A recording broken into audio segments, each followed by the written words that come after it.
Hi, my name is Jessica Padgett, and I'm going to be going over with you my integrated mini teaching unit for ARED 3309.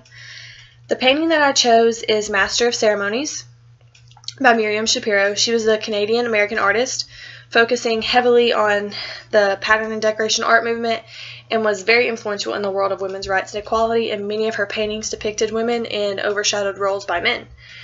And so my focused grade level for this unit is 5th grade. And so the standard for this one is the student will analyze the origins and impact of U.S. involvement in World War I, specifically the 19th Amendment establishing women's suffrage. And again, this is social studies. And so for this lesson, students would be paired with a partner. They would be given a piece of Shapiro's work, and they would be introduced to Shapiro and her painting beforehand. And then they will be asked to find images of women in the paintings they're given that Shapiro has used to show women that have been overshadowed by men.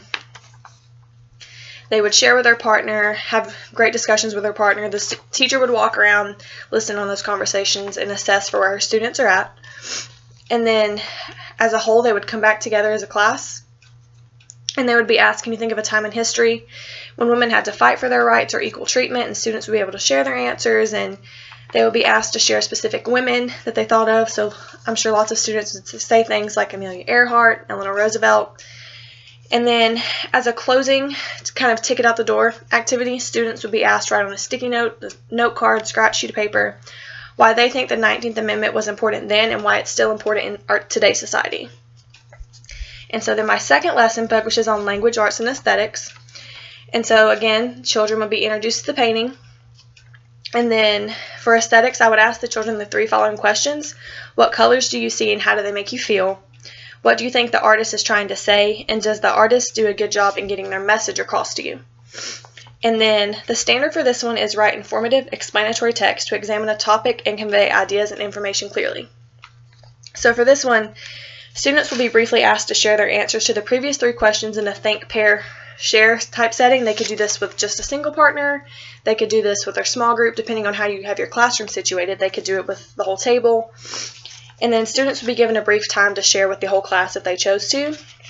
But as a closing, students would be given a small amount of time to be able to write these answers down clearly in an explanatory, informative text where they will tell you about the painting, describe the painting to you, and also give you their feelings as to how the painting made them feel and what they thought of the painting.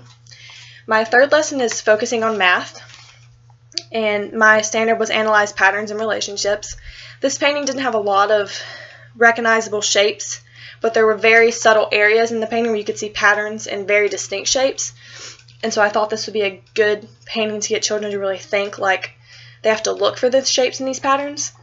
So again, I would introduce the painting to the students, and then this also focuses on art criticism, so I would pull up an article or an example of an art criticism piece, kind of skim through it with the students and explain that they will, in a sense, be creating their own art criticism piece, just to give them something to relate it to in the real world.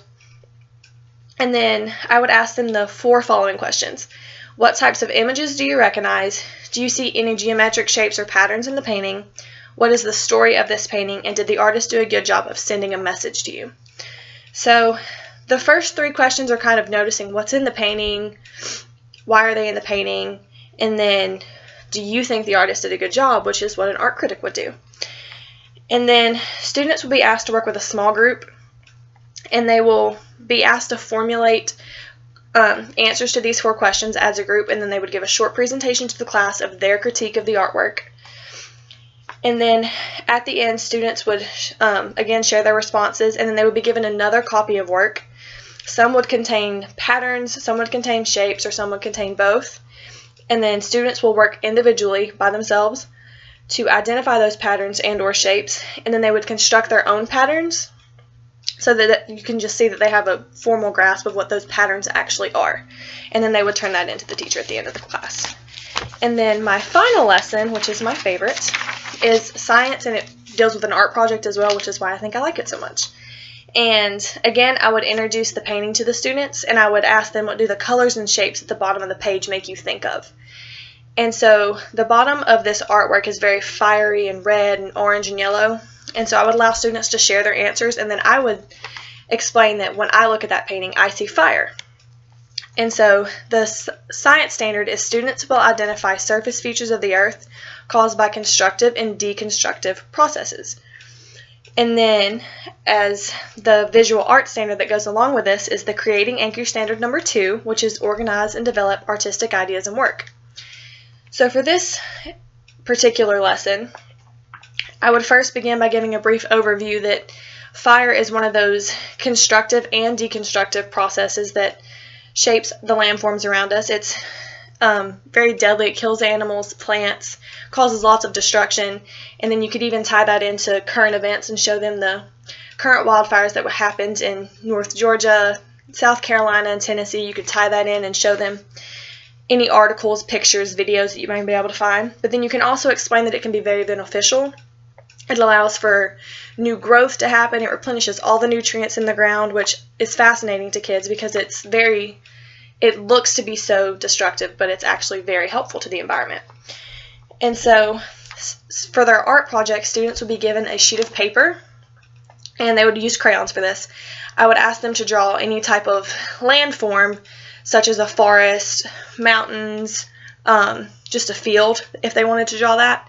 And they would be asked to draw that out, and I would make sure to tell them that they need to bear down with their crayons to make sure that they leave kind of some crayon shavings like wax left on the paper.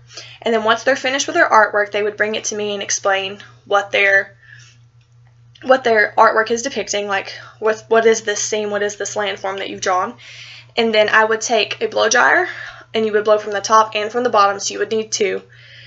And the heat would distort the images and distort the crayons, and so you would get this very distorted picture of a landform, and this would just be a visual representation to the kids of the effects of fire on a landform, and I just thought it was a really cool idea. And so those are my 4 lessons. I hope you've enjoyed. Thank you so much.